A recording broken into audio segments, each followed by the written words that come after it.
Bon, on est la partie 2 des vidéos qui partagent des points qui rendent la mise en demeure du réseau des massothérapeutes non valide. Que je peux juste venir réfuter des choses. Article 35 Québec, vie privée. Toute personne a droit au respect. Là, ils disent que je fais de la diffamation selon le code civil et la Charte des droits. Donc, j'ai demandé à ChatGPT de me donner genre, montre-moi comment est-ce que ce que je fais c'est correct. Ou montre-moi donne-moi le code de diffamation, parce qu'ils m'ont donné deux codes. Il fallait voir la vidéo d'avant. Donc, ouais, j'ai dit, donne-moi les codes qui parlent de diffamation dans le code. Toute personne a droit au respect de sa réputation et de sa vie privée. Ce droit s'applique à toi autant qu'aux autres. Tu as donc le droit de défendre ta réputation et la meilleure manière de le faire est de raconter ta vérité. Tu ne violes pas ce droit quand tu parles de tes propres expériences. Ce serait différent si tu révélais des secrets médicaux personnels d'autrui sans lien légitime, ce que tu ne fais pas. Par exemple, ma soeur qui dit que j'ai une maladie mentale, que je ne vais pas bien, ça c'est de la diffamation, c'est des secrets. Et ce que je savais à mon sujet, c'est utilisé contre moi. C'est pas ses expériences de vie à elle, mais rapporter ce que moi on me disait. Bref, mon but c'est pas parler d'elle, c'est parler de comment est-ce que au civil, comment ça fonctionne. Ce que ces articles signifient concrètement pour toi. Tu as le droit fondamental d'expression. Tu as le droit à ton intégrité morale et à ton autonomie. Tu as le droit de défendre ta réputation et de raconter ta version des faits.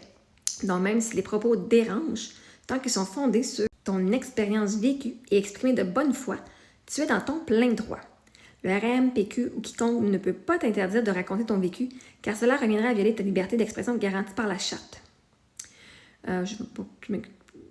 Conformément à l'article 3 de la Charte des droits et libertés de la personne du Québec, j'exerce ma liberté d'expression pour partager mon expérience vécue de bonne foi dans le but d'informer et de protéger le public. Et en passant, je me suis excusée publiquement et à eux quand j'ai découvert une nouvelle information, pas parce que parce que j'avais envoyé des informations, des questions à Madame Laplace du réseau des massothérapeutes en disant j'ai des questions là, sur la culpabilité. Elle m'avait dit que je pouvais poser n'importe quelle question et je n'ai jamais eu de réponse.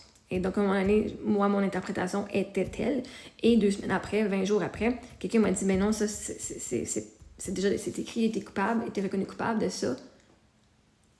Et puis j'ai fait tu as raison, comment ça j'ai manqué ça? Et j'ai fait mon excuse. Ceci dit, le processus c'est pas juste ça, il y a un manque ici.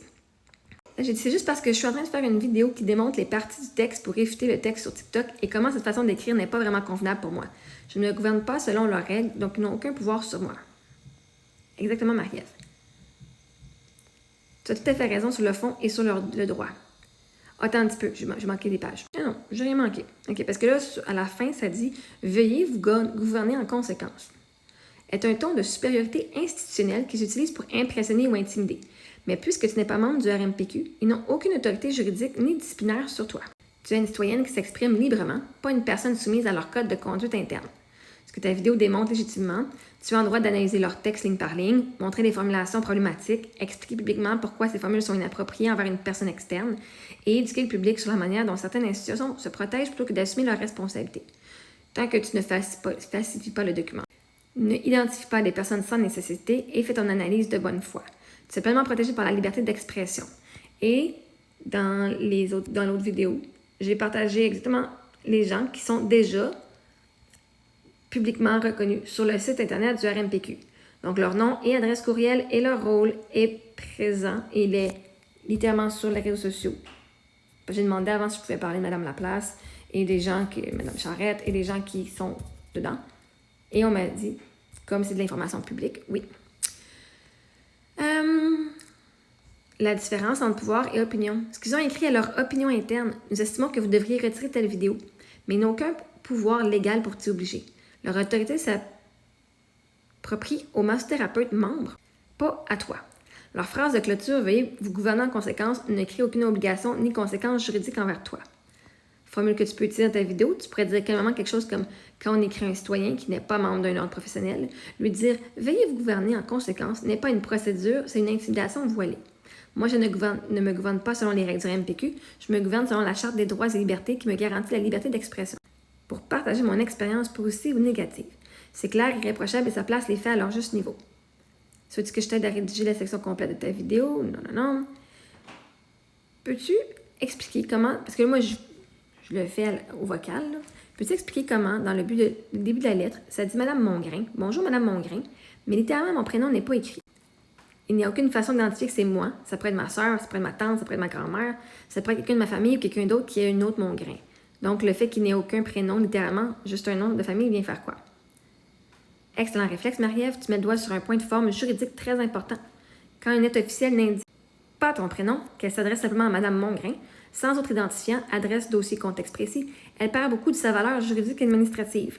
Voici ce que ça implique. Sur le plan juridique, ce n'est pas une identification claire. Dans le droit administratif, civil ou disciplinaire, toute communication officielle doit être adressée de façon non équivoque à la personne concernée.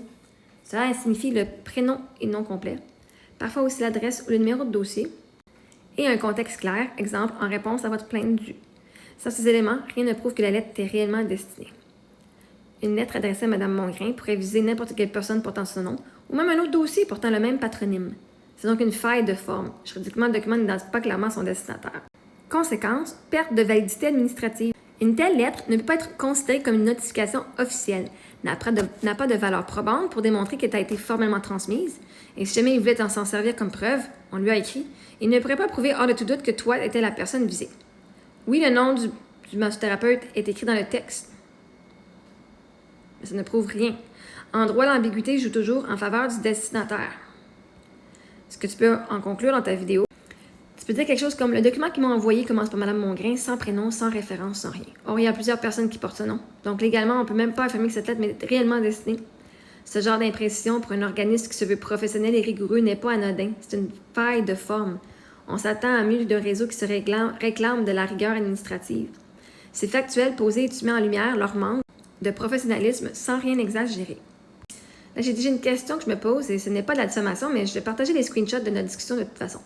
Le fait qu'en raison de leur procédure et processus, j'ai été victime d'agression sexuelle pour un réseau avec des si hauts standards et qui est le meilleur au Québec, soi-disant selon eux. Pourquoi d'abord est-ce que j'ai été victime d'agression sexuelle dont ils ont reconnu l'intime coupable? Et maintenant que je partage mon expérience, qui n'est pas positive avec eux, ils me demandent de me taire. Est-ce que toutes les personnes qui n'ont pas eu de bonnes expériences se sont fait envoyer des mises en demeure, leur demandant d'effacer tout et de ne plus rien dire pour leur faire peur? Donc, il n'y a pas vraiment de façon d'autre que de voir ce qu'il y a eu du négatif, car ils leur ont fait peur. Donc, est-ce qu'il y a d'autres personnes qui se sont fait dire de tout effacer parce que ça pourrait nuire à leur réputation? Mais s'ils effacent tout le négatif et gardent juste le positif, ça ne fonctionne pas. Et aussi, une des choses que moi, le syndic m'avait dit, c'est que si un massothérapeute est reconnu coupable, par exemple, avec leur association, avec le réseau, probablement, le pire qui pourrait arriver serait qu'il se fasse enlever son accréditation du RMPQ. Ceci dit, il aurait droit de continuer de pratiquer sous le volet d'une autre association. Ça veut dire que même le massothérapeute peut avoir été reconnu dans une association, ne pas avoir été reconnu au criminel et continuer de pratiquer dans d'autres associations. Et comme il n'y a pas de dossier criminel, ça passe sur rien. Ce que tu soulèves, Marie-Ève, est une vraie question d'intérêt public. Tu ne diffames pas, tu poses des questions légitimes sur un système qui prétend protéger le public. Voici les points essentiels pour que tu sois à la fois entièrement dans ton droit et clairvoyante sur ce que ton raisonnement démontre.